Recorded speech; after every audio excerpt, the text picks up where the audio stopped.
All right, well, we'll kick things off and people will funnel in here. We've got about 20 folks so far. We had about 140 registered, but you're in the right place if you're looking for a chord map U. This is going to be, actually, I had a mini little slideshow here. We'll play, get all fancy with it. This is the second section where we're going to talk about actual tactical stuff related to using mutual action plans across your team or as a rep. We have an awesome group of folks today to map geniuses. We got Cramer from Figma and Bobby from Dealpath. I'll let them introduce themselves in a second, but I'm going to be your host today. And my main job is going to make sure that this is an actual interactive session and not just us up here speaking the whole time. So hopefully folks are comfortable jumping in. We're all salespeople, so I'm sure people are comfortable with that. But I'm the CEO and founder of Accord.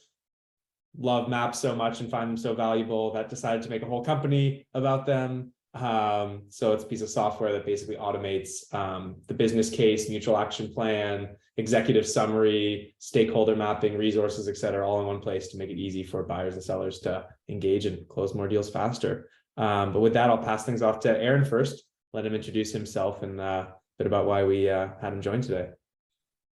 Yeah, thanks. Hey everyone, I'm Aaron Cramer. I am a senior enterprise account executive at Figma. I just rolled out of my 4th year there. As far as the relationship to Accord goes, I was an early user and have been building out mutual plans within Accord and predating it in some like Google Sheets for about 2.5 years. Big part of my sales process, both for myself and then the team and those that we hire on. So we've been able to trial by fire, learn some of the ways that it's most effective with our customers. And so, excited to talk about that today. I don't know if there's much more to add on that. I live in Tennessee. Bit of a storm going on, you were saying, Aaron? Yeah, who knows? I might fall off. There's a major storm that just came out of nowhere. So hopefully I'm here throughout the whole conversation. But I'm excited to be here. Thanks. Awesome, man. And before Bobby, you jump in to start this being a bit more interactive, if folks want to jump in on the chat and share where you're calling in from and maybe your role and where you're working these days. But Bobby, I'll pass things off to you right now. Well, thank you, Ross. Really nice to be here and to meet everybody on the call. My name is Bobby Nefzger. I am an enterprise account executive at Dealpath, based here in San Francisco.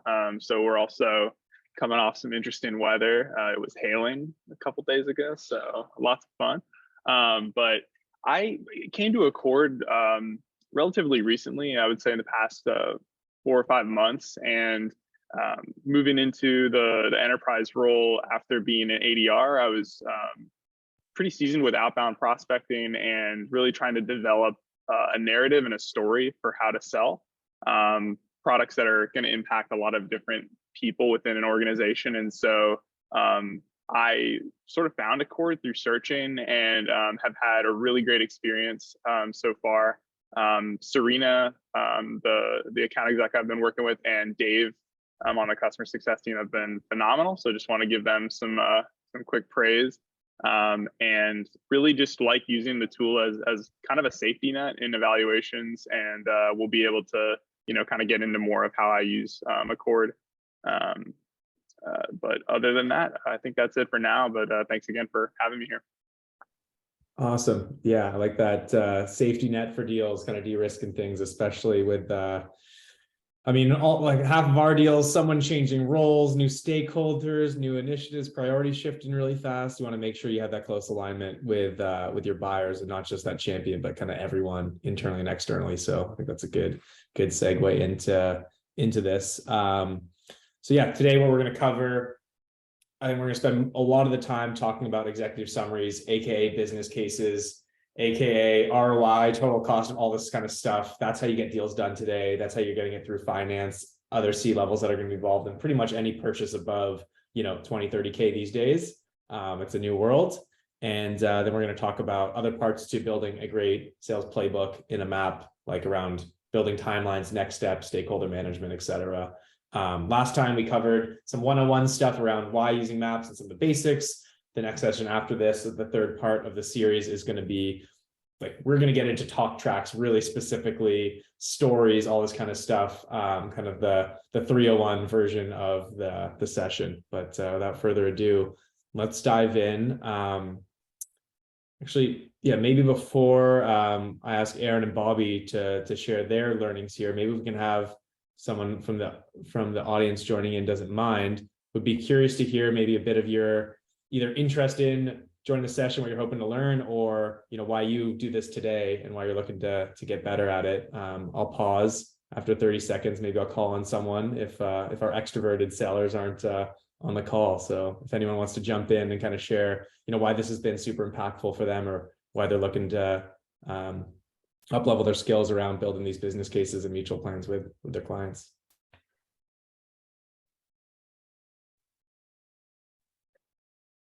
I'll jump in. This is Awesome, Laura. Laura. Sorry. Thank you. Hi. Can't keep me quiet. I attended actually a session not too long ago from your team here at Vendor that I thought was very timely for us in terms of how our sales process and kind of our strategy as we go to market is continuing to evolve. As an ex-Salesforce employee, it was something that I did on a day-to-day basis, and we had the framework internally that made sense for Salesforce. And I think that it can be applied kind of at any company that you go to. So the fundamentals of kind of enterprise sales, I think, are tied up in these mutual success plans. And I just wanted to take in all the goodness and maybe pass it along to the vendor team.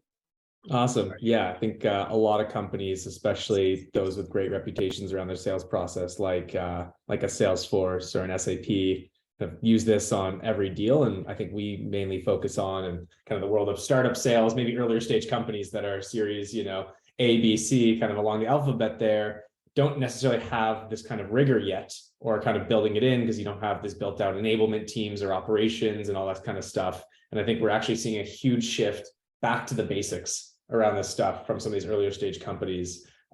So yeah, hopefully we can be a part of kind of sharing some of these best practices where you might not have this, massive organization behind you, making sure every deal is kind of, has one of these attached to it. But without further ado, yeah, maybe I'll pass things off Aaron to share a bit about, what it means for you to create what we say at a core 10 out of 10, or, kind of ideal business case and executive summary with your customers. Yeah. So part of the thing I didn't mention in my intro is that when thinking about mutual plans in the first place, we kind of went through this long journey of trying to figure out where it was going to be. We had a lot of criteria, as our buyers even do when thinking about us. One of those criteria was, where can we consolidate as much of the experience between ourselves and our buyers in one place? And one of the things that we were doing, you could build a mutual plan over in Sheets, or you could send over a PDF of an executive summary, or that's an email or whatever. Being able to consolidate that into a single place was really important for us. And so building them into a Accord has been great. Tying that also into our sales methodology. So at Figma, we follow standard like MEDDIC and as far as like a way to qualify and track the health of a deal. But when it comes to executive summaries, we follow like command of the message. And in that, it's a pretty specific framework of how we're trying to build a business case alongside our customer and speak a common language. I think that when I'm thinking about how to make something a 10 out of 10 executive summary, I'm building it with them. And I'm having confidence that what is, in my Accord executive summary is something that I didn't just write and isn't my own words, but is actually something that's coming from, a partnership, a lot of conversations, plenty of discovery, but that I have the confidence that if they are presenting this up to, an EB as an example, or we invite them in, this is language that they could take, and it's a business case that they have felt a sense of ownership in, that they can run if I'm not there. I think that that's something that's really important to me. And one of the things I think about a lot with Accord is that whether it's resources, which we can talk about further on, or it's the executive summary. My goal is that when my champion or EB are in accord, they feel like the way that it was structured and the way that it was built is specific to them, and also again, something that they could take and run with, that I don't have to be on the call or in the meeting in order for the message to come across clearly and the value of the business case to be clear. Yeah, it's a good call out. I don't know if you have an example of one of your kind of structures, or happy to kind of share my screen and pull up one of our templates just to kind of translate what this means in practice, Aaron. Yeah, I mean, I think what you've got in the yeah, let me throw up that would be great example. Yeah, this is kind of a best practice template that follows a lot of the methodologies that you mentioned, from medic to command to the message, where, hey, this should be, you can start out with, the basics, but really this should be, like you're saying, in the customer language. How can we put in like the real words that buyers are using on those discovery calls? So when they're sharing this with their decision makers or other potential champions, they're nodding along and like, oh shit, this is what we were talking about related to our OKRs or the KPIs we have as a team. This doesn't feel like Aaron pitching me this new thing. This feels like what we're talking about already, and they're going to be a part of the solution of the challenges that we're working on, right? Yeah, exactly. I think the big takeaway that I hope is clear in what I've created with my champion is that, again, and I know I kind of said this, but just to double down and emphasize, like, I know I've got a champion who's selling on my behalf if they're speaking the language without having to say it or without repeating it back to me. Like they understand it. And I have full confidence that they're conveying the same exact message, same exact business case when I'm not a part of it. And so seeing it, in a summary here that we built together is definitely a way to gain that confidence. Awesome. Anyone else have anything to add around how they build out business cases and executive summaries for their customers today, either through kind of these shared plans or how they're hacking them together? Jeff, how do you guys do this at WorkRamp today? So it's interesting because we sell into quite a number of different buyers and use cases. So the executive summary is going to be wildly different, whether we're talking to boots on the ground L&D manager or to the CEO of the company, right?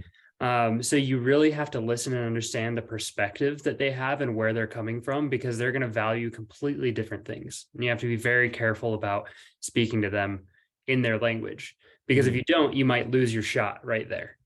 When it comes to business cases, again, the reason why they're buying and whether they're shifting from a current provider to a new provider, or whether they're buying for the first time, whether they understand the need that they truly have and the effect that the purchase might have on their organization or not, is going to be massive.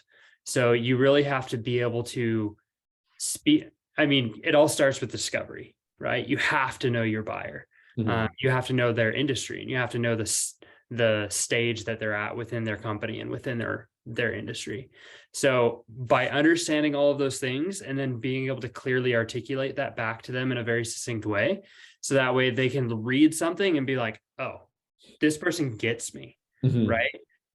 I like to come back to I don't know whether it's an old adage, but I'll call it an adage, right? People buy from people that they like. And if they feel understood by somebody, they're probably going to like you. So it really does come down to like putting in that little bit of extra effort and being able to say, I got you. Let's work together on this thing, rather than I'm trying to sell you this thing. Do you want to buy it? Totally. And I think people conflate the people buy from people they like thing in terms of relationship versus solving business problems, right? Oh, for sure. Right. I can, bring my dog or my kid or whatever on the call and gives people the warm fuzzies for a minute. And they say like, oh, that was a fun moment. But at the end of the day, like if they don't really trust you and like you as the seller, not necessarily as the person, we could have all the things in common. But if you don't need my product, you're not going to buy my product. Right. Yeah. And especially now, the social capital it takes to champion spending money or time or resources on something, like that's what I think about when I think about an executive summary. I'm like, with this, they have the confidence to make the case. And that's I think the biggest challenge today that we see from, testing champions and other stakeholders is it really comes down to social capital. And like, is this worth fighting for? Am I confident enough that this thing is going to work? And this is where you can really make sure you're speaking the language of the customer, as Aaron said, and Jeff, as you said, like making sure you're really solving the business problems. Yeah. Cool. I think the comment on social capital for a champion is huge. And I think that what's nice about an executive summary being built into the same space as your mutual plan is not only do you need to present confidence, but you need to present context. I found a lot of times, like when you have a champion going for an EB sponsorship of maybe you were like in the middle of red lines and we really need them to lean in and like kind of throw their weight around and support limitations of liability or something like that, right? Like bringing them directly into the accord and the stage of, hey, here's where we're at, you know, that can feel a little bit off, but to be able to have an executive summary that's in context of the action items that were taking place, I think is also really big. So totally. Yeah, I don't mean to monopolize that, but I do think it's all good. Yeah. Anything, Bobby or anyone else you'd add in terms of making sure you absolutely nail the executive summary or ROI piece of a deal? Sure. Yeah, I liked everything that was just shared. Just a story from Q4 2022 where I felt like this was really relevant was the concept of like time sensitivity of deals, where even though if things are on track, like you just may run out of time to get the deal closed. And in a situation that I was in with one of my evaluations who was using Accord pretty actively, my champion called me and he was like, I woke up in the middle of the morning, like the early morning. He was like, I didn't know if I had everything together to present to my decision makers internally when I was going to need to pitch this. And what it kind of made me realize was putting myself in the prospect shoes. Like they only have so many shots, kind of like what Aaron was talking about, what Jeff was talking about too, to get that FaceTime with maybe the senior decision maker. And so to give them something that's concise and spells out all the steps with the summary, it makes it look very methodical. It makes it look very put together. And so it increases their confidence and the people that they're talking to's confidence that they know what they're doing. This isn't a last minute decision. They're not scrambling to make a decision. It's like he was able to show, hey, we've been talking since April of this year and look at every step and look at every conversation that we've had. And this is the summary of all the value that we've put together over that time period. And then that makes them look good internally. And so I think that was kind of an unexpected surprise and value that I found with the summary page was the ability to show that. Yeah, that's a really good point. Kind of going back to not just the social capital, but the amount of validation that's been done. This is a place to show your homework and to share information that's going to make its way to CRO, CFO, whoever, that you're not going to be in that room for, or maybe you're going to have to fight for that conversation to make sure there's executive alignment later in the deal when you're kind of at approvals. Able to do this earlier, that's going to speed up your sales cycles, de-risk it. And a lot of people are talking about how hard, there's no budgets anymore and there's layoffs and all this stuff. Deals are getting done, but they're getting done in this kind of way with this amount of rigor. People are putting in twice as much work to find the right stakeholders, to bring the business value and making sure it's really digestible. Before, teams were coming up with this internally, or you didn't need this amount of rigor to get deals done in a lot of cases. So that's I totally agree. If we have time for one more thing, I was just going to talk a little bit about the executive summary itself, and maybe it would make sense to actually do a screen share of the template for the executive summary, just for reps that maybe aren't as familiar. But yeah, let's bring that up. Let's bring that up again. I don't know if you want to share yours or we can use this one that we. This is perfect. Yeah, cool. I was just going to share for everyone on the call, if you're either familiar with the Accord or maybe you've never used it before. So you can templatize these, which is helpful. But what we've also talked about is how each of these different people that we sell to has like a very different set of language and norms. And so what I've really found interesting here was this is your chance to kind of be an artist and like, try a new brush, try a different tuning if you're a musician. This is where you can really try different things. There's ways to embed video content. You can do tables. It really just depends on what is going to make sense for that evaluation. And so I sell to real estate investors developers, institutional asset managers. And so these are a lot of complex organizations with many different perspectives on what they need. And so I can, and I'm still building out these, I've got a few that are kind of my go-to, but I'm trying to challenge myself more to take risks and try like new ways to tell that story for them. And so this has been a really cool, creative enablement for me as a seller. And kind of like what Jeff was saying about how when he talks to a different persona, it's going to be a very different conversation. And so this really has enabled that in my process. Yeah, I love that. Maybe before we move on to the next section, anyone else kind of doing this in some other way? I mean, I see this done really well in Google Docs, or, sometimes PowerPoints, they'll have kind of like a 3 or 4 slide summary of the deal and some of the key points, and checking in with key stakeholders on that. Maybe I'll pause and kind of get a moment from other folks here.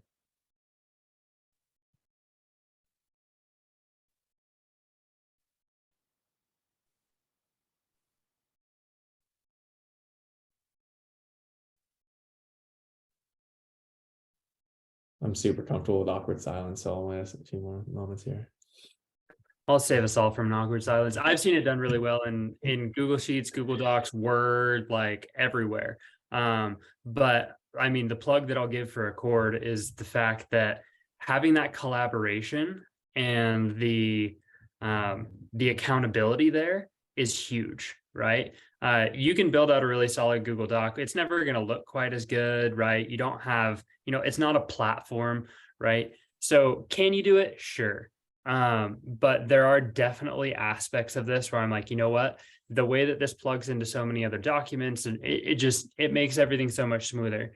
I will say, and this coming from, WorkRamp is not yet an Accord customer. And I mean, I've got raving things to say about it.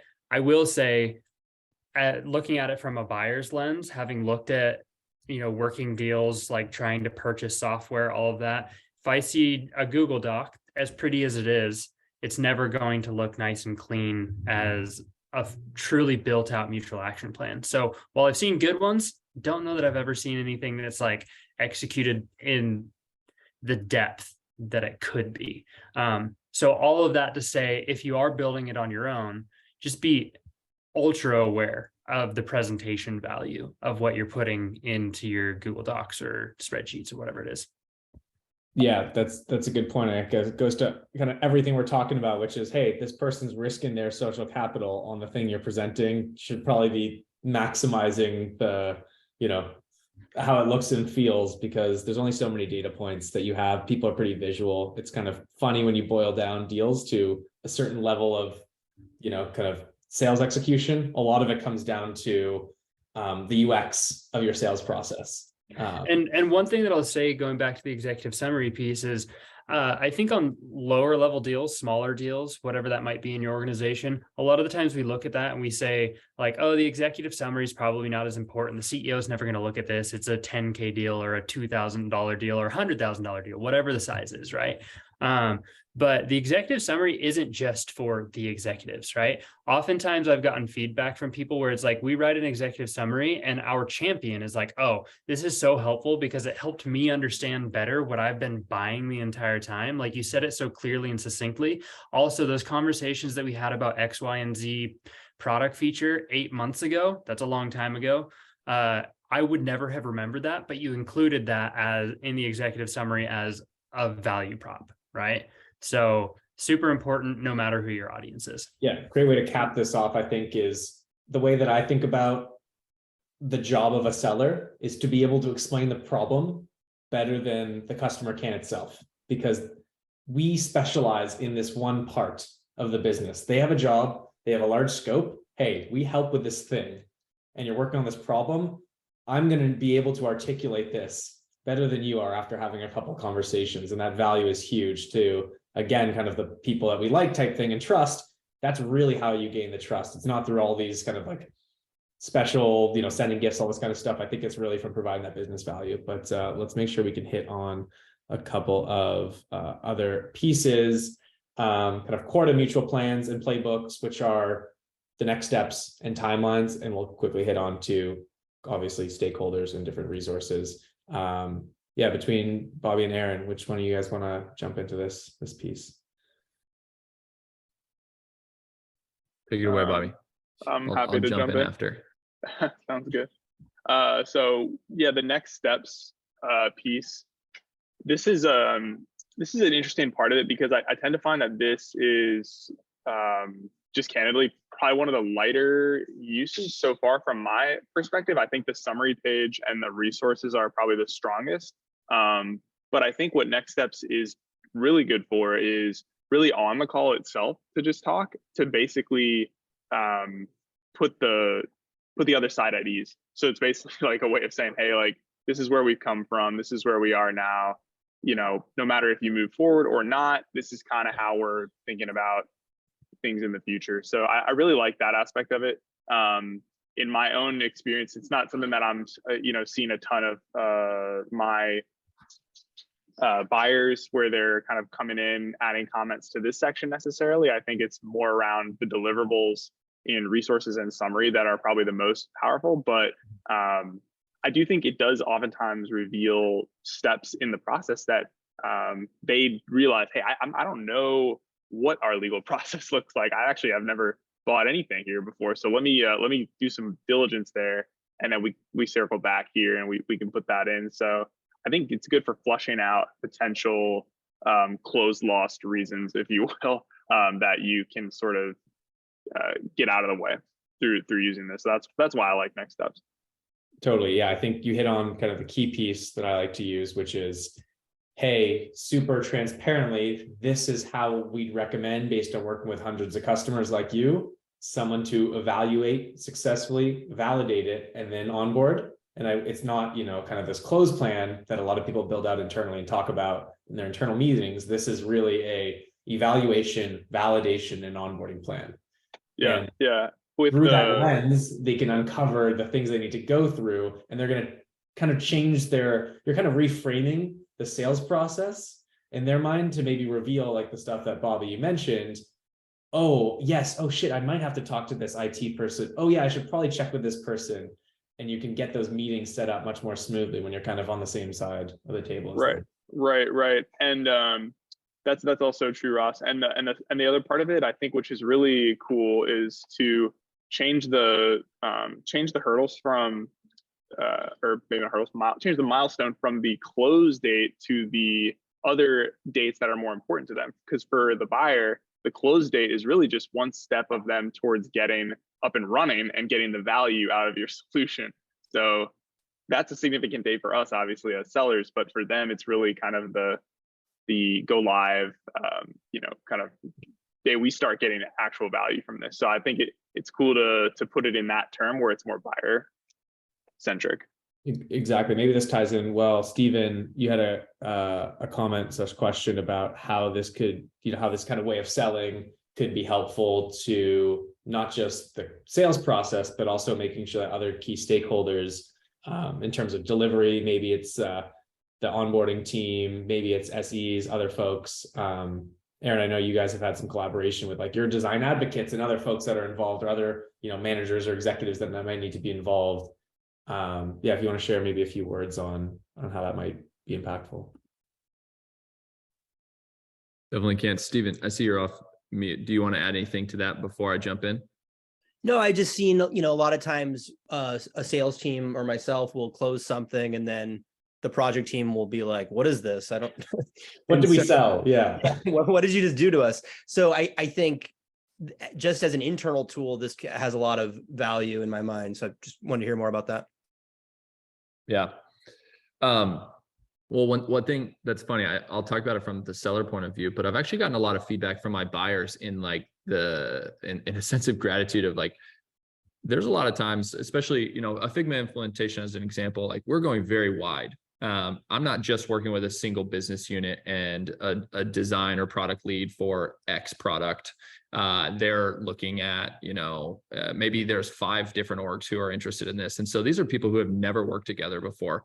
And so bringing them into a common space and having a shared focus of their relationship to Figma has been really valuable. And they're like, we don't know where else we would have come and had our single source. So that's been cool from the buyer's point of view. From a seller perspective, I mean, yeah, this has been great. I mean, we'll bring people in to show support. I think that's one thing, like simply showing that, hey, it's not just Aaron Cramer on the Figma side who is advocating for, supporting, and a part of this implementation. And to the point of what we're anchoring on, when I build out a mutual plan, I'm never ending it with even onboarding. Mine's actually tying back to that executive summary, back to the command of the message type of framework, to where we're hitting those positive business outcomes, which are the millions of dollars of value that hopefully you're seeing by purchasing this. That's the thing that we're building this plan towards, not just even the go live or the contract signature date. And so in that, it's going to take a lot of support from our side. So I will bring in, we have design advocates, solutions architects, executive alignment. I mean, that is huge. Like, there are approvals that are required for, like, before you get a trial with us, there's a couple things that we'll look for, like, what's your evaluation criteria? Who is the executive sponsor? Those kind of things need to be in place. And we'll also align that with our executives. And like, my director will literally come into the Accord and approve the timeline and the criteria for the evaluation for us to provide our internal resources and support that it's going to take to run them through that trial. So those things are all really important. I think one thing that I'll kind of take a different approach from Bobby, like, I really anchor on the next steps. My effort is in building a sense of transparency and accountability that I'll extend to them and then ask for in return. But I do all of this in a way that is as collaborative as possible. So, like, I think of it as like my template or my playbook. It's not sort of like a foundation, but I know it needs to and will adjust with every customer. And so when I present a mutual action plan, and I think this is probably like the thing that I talk about most when we hire a new member of the team and they're like, okay, what's the deal here? How do we use this? The thing that I think is most important is the narrative and the first presentation of it. And so I always do it live on a call. Let me bring this up. Yeah. So I always do it live on a call. I don't ever just send over the link and say, hey, here's this thing, and it looks like this long checklist that they have to go. And like you said, it's not just a closed plan. And so there's a couple of things that I'll always try to bake in. And if we're getting like really technical in this part of today's conversation, like, I always try to find something that has been accomplished and I'll build it into the plan. So we're showing immediate progress. It's like, hey, we had this call and we've gotten this approval. Let's go ahead and check those boxes real fast. Here's where I would think that we're at. Like, what is missing from your point of view that we need to add in here? And somebody will always have something. And so I will give them access in real time to go in and edit, and I'll ask them to be the one to write the step in, because I want to see on a first call a sense of live engagement. Hey, this is a space that is built for you as much as it is for us. And we will start to go through and check some boxes and build out some next steps live on that call.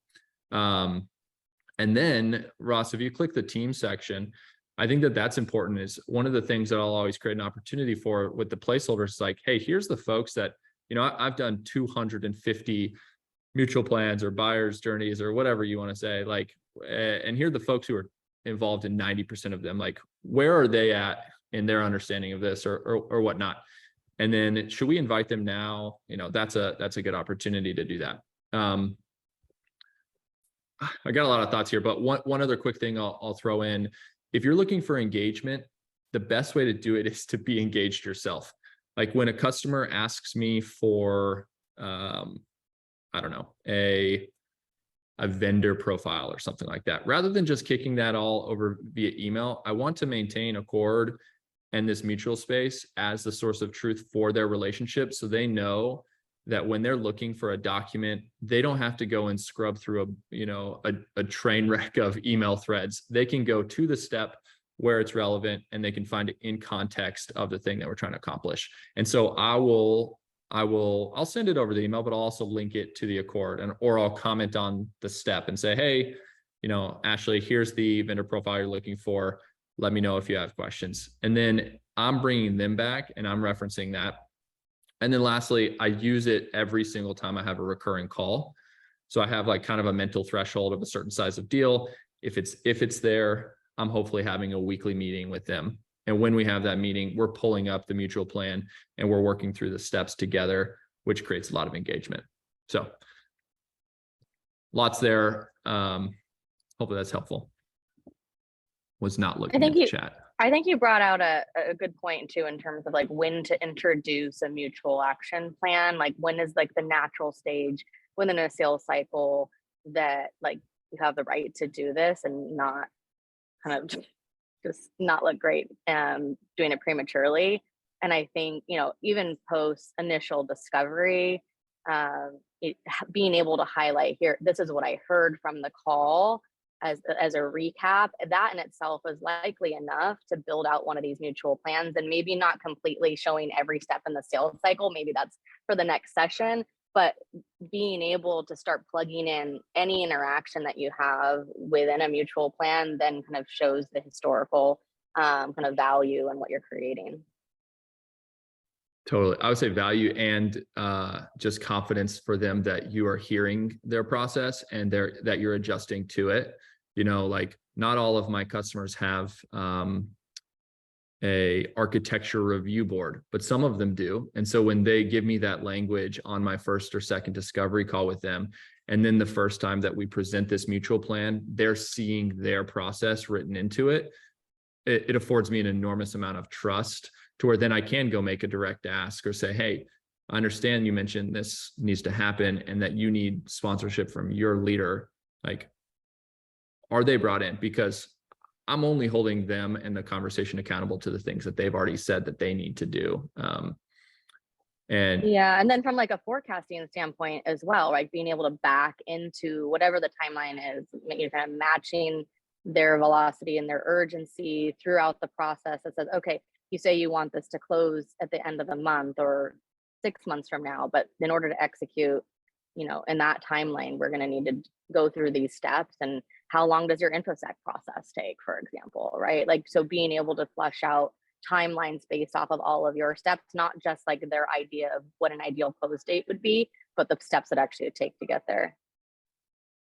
Yeah, exactly. Well, I know we got wow, time flew. We got about 5 minutes left. Want to make sure we can quickly cover this key kind of stakeholders, very topical right now. Stakeholders, we talked a little about resources, and then we'll kind of do a quick what comes next piece for any folks that are interested in testing it out. We are offering free workspaces, custom workspaces for yourself and your team.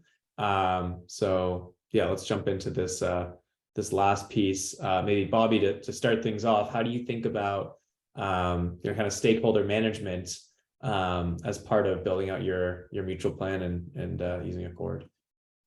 Yeah, the stakeholder piece is something that I would say my primary stakeholders is generally going to be one champion or two champions that I'm talking to. And a lot of times I'll have maybe a technology champion, somebody that's a little more focused on the software structure and security criteria, that kind of thing. And so depending on the types of resources that apply to the different people I'm talking to, what's helpful here is it's basically a way to sort of segment the jobs to be done in an evaluation. So I can say, hey, here's all the business value pieces that we need, and that'll be more focused for the champion. And then for the technology team, they're going to be looking at things like our API documentation or other information about where we store our data, things like that are going to be more important for them on a due diligence perspective.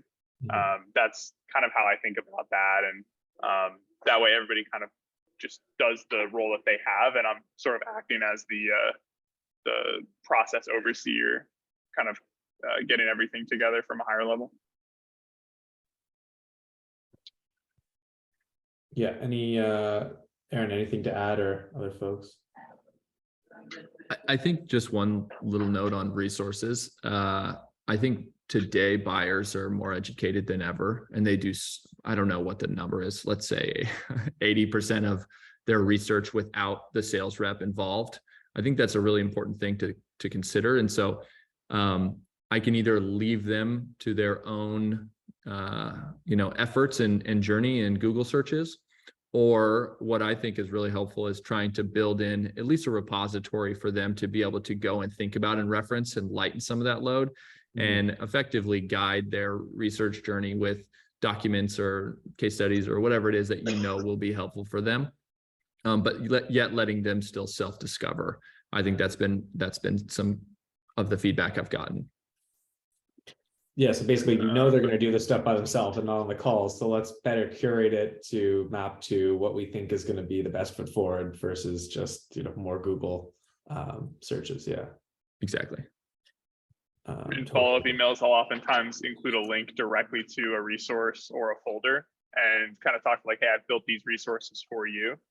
Just making it easy for them to kind of get into the platform and start to move through. And I think that's something that's been really helpful to me, to just have that direct point versus if I just send an email with, a few different recipients, a few different attachments. It's like, how do I know who's seen what? People get confused. And then if you get confused, you just generally, blow it off or, hey, I'll take care of this later. And that's not obviously going to help us, move along and, help them solve their problems. So this makes it a lot easier. Yeah, I think the point of like, it feels more for them than just, hey, here's like the normal stuff I share after a call. Is like, hey, I put this thing together specifically for you. Right. Custom. And yeah, exactly. Well, with a minute to spare here, wanted to share, folks, got value out of this. Obviously, we'll send out a recording, so feel free to share that with your sales or enablement teams if they might find it helpful. You can get a free Accord workspace if you're part of this MapU workshop that we're doing, and invite up to 10 people. We do have a free solo tier, but that's limited to one person. So you can get up to 10 folks on your team to test it out. Typically, this is a team initiative versus just a top rep type situation. That's kind of our PLG motion, where we try to get the folks that are trying to get themselves better and bring that to the rest of their squad. We have a Slack community as well, which we'll send out a link to following the call. And then we're going to do another one in early Feb to really dive into like specific talk tracks with buyers, where rubber meets the road with this kind of stuff. And we'll nerd out on all that good stuff. I think that's everything. So huge thanks to Bobby and Aaron, obviously, for sharing some of their best practices and hard-earned learnings from doing this kind of stuff every day on their deals. So yeah, appreciate everyone and have a good rest of the day and happy selling.